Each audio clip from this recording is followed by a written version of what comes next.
안녕하세요. Region Curve Antibody Combination to Prevent COVID-19에 대해서 발표하게 된 3대 600 만들어주의 2021-5350 조성지입니다. 본 연구는 NEJM에서 2021년 9월 23일에 발표한 논문입니다.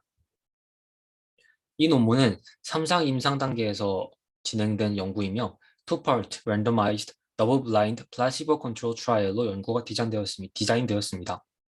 대상자는 2,475명의 가정 내 밀착 접촉자, 12세 이상의 청소년과 성인을 대상으로 미국, 몰도바, 루마니아 등 122개의 장소에서 시행되었습니다. 이 연구를 시행하는 방법은 참가자들을 코로나19 음성과 양성의 두 파트 A와 파트 B로 분류하고 이들에게 무작위로 피하의 총 용량 1200mg의 리전 커브 또는 플라시보로 주사하는 것으로 진행됩니다.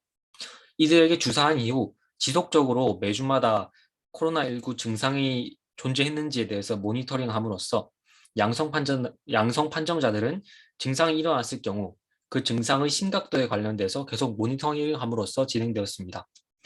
연구 기간은 각각의 주사를 하는 원데이 스크리닝 피리어드와 또 그 증상에 대해서 모니터링하는 28day efficiency assessment period 그리고 7month의 follow-up period로 구성되었습니다.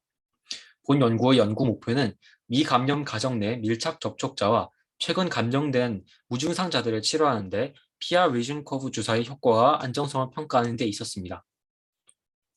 본 연구에서 사용된 기구들은 RT-qPCR 검사와 Serologic 테스팅이 있습니다. RT-qPCR 검사를 통해서 증상을 가지고 있는지 안 가지고 있는지 증상을 가지고 있는지 코로나19 양성과 음성을 검사하는 데 활용되었으며 세어로직 테스팅도 마찬가지로 체내에 존재하는 항체의 활성 정도를 파악함으로써 과거에 코로나19나 혹은 그와 유사한 질병에 걸린 적이 있는지 확인함으로써 실험군을 더욱더 구체적으로 분류하는 데 사용되었습니다. 본 연구에 참가하게 된 참가자들의 신상입니다.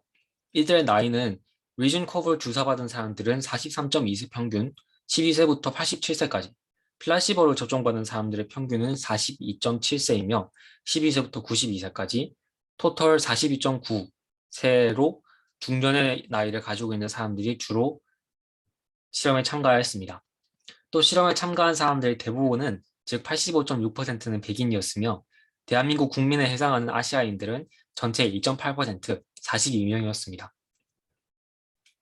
이들의 BMI는 리전 커브를 맞은 사람들은 28.9 플러스 마이너스 12.4, 플라시보를 맞은 사람들은 28.5 플러스 마이너스 6.3, 토탈 28.7 플러스 마이너스 9.8이었습니다.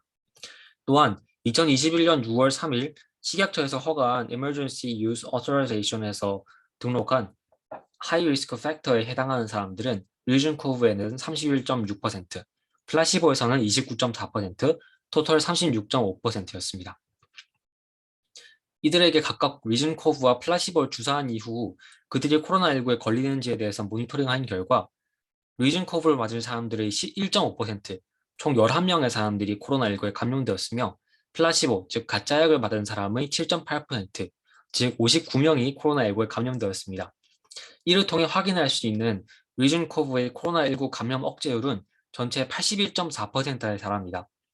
마찬가지로 바이러스가 체내에 10,000개 이상 존재하는 사람들의 밀리리터당 10,000개 이상 존재하는 비율에 대해서 검사한 결과 리전 커브를 접종받은 사람의 1.6%, 플라시보를 접종받은 사람들은 무려 11.3%가 10,000개 이상의 바이러스 로드를 가지고 있었습니다. 이것에 대한 그 바이러스 양에 대한 억제율은 85.8%에 달했습니다. 또한 코로나19에 인펙티드 되고 난 이후에 어떻게 계속해서 증상이 발현되는지에 대한 듀레이션을 측정한 결과 리전 커브를 받은 사람들은 12.9주만 증상이 지속되었지만 플라시보를 접종받은 사람들은 187.7주나 증상이 지속되었습니다. 마찬가지로 10,000개 이상의 바이러스 양을 가지고 있는 주 역시 리전 커브를 접종받은 사람은 14주밖에 되지 않았지만 플라시보를 접종받은 사람은 136주나 지속되었습니다.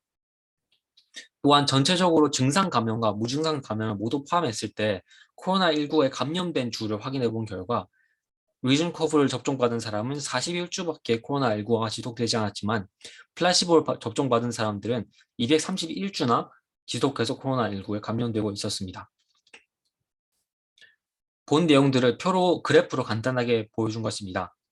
피하 주사를 한 1일부터 전체 모니터링을 하게 되는 29일까지 그래프 총 누적 발생량에 대해서 확인한 그래프에 따르자면 리전 커브는 꾸준히 낮은 즉 1% 내외의 감염률을 보이고 있지만 플라시보를 접종받은 사람들은 계속 모니터링을 하면 할수록 점점 더 감염자의 수가 늘어나고 있습니다.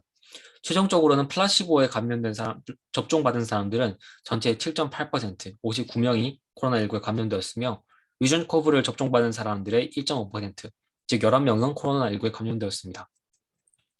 본 내용들을 요약하여서 그래프로 만든 자료입니다. 증상 감염의 지속일, 그리고 증상 감염과 무증상 감염들의 지속일 등등의 모든 자료에서 거의 유사한 양상의 그래프의 모습을 보이고 있는데요. 의존 커브와 플라시보에 비교해 봤을 때 의존 커브가 월등히 더 낮은 수치를 보이고 있는 것을 확인할 수 있습니다. 또한 의존 커브 접종 그룹과 플라시보 그룹 모두에게서 부작용이 존재하는지에 대해서 검사한 결과 의존 커브 그룹의 0.8%, 플라시보 그룹의 1.1%에게서 최소 1개 이상의 심각한 부작용이 일어나는 것으로 보고되었지만 참가자에 대한 실험한 사람들이 이 원인에 대해서 분석한 결과 윌슨 커브 그룹에서 일어난 심각한 부작용은 코비드-19, 윌슨 커브, 플라시보로부터 유래된 것이 아니라는 결론이 나왔습니다. 감염 가능성이 높은 가정 내 밀접 접촉자들이 사이에서는 윌슨 커브의 피하 주사가 증상 감염과 사르스 코비드 감염을 예방하는 것으로 확인되었으며 다수의 참가자들은 부작용을 거의 겪지 않거나 아주 마이너한 부작용만 겪었습니다. 윌슨 커브 그룹과 플라시보 그룹 사이에 사르스-코비드-2 증상 감염 위험 감소율이 81%에 달한다는 본 연구에 따르자면 예방접종을 받지 않은 사람, 시간이 지남에 따라 백신 매개 보호 기능이 약화되거나 변종의 출현으로 인해 사르스-코비드-2 감염의 확산을 막기 위한 보완적 접근으로서 윌슨 커브의 피하 주사의 가치가 있는 것으로 판단할 수 있습니다. 감사합니다.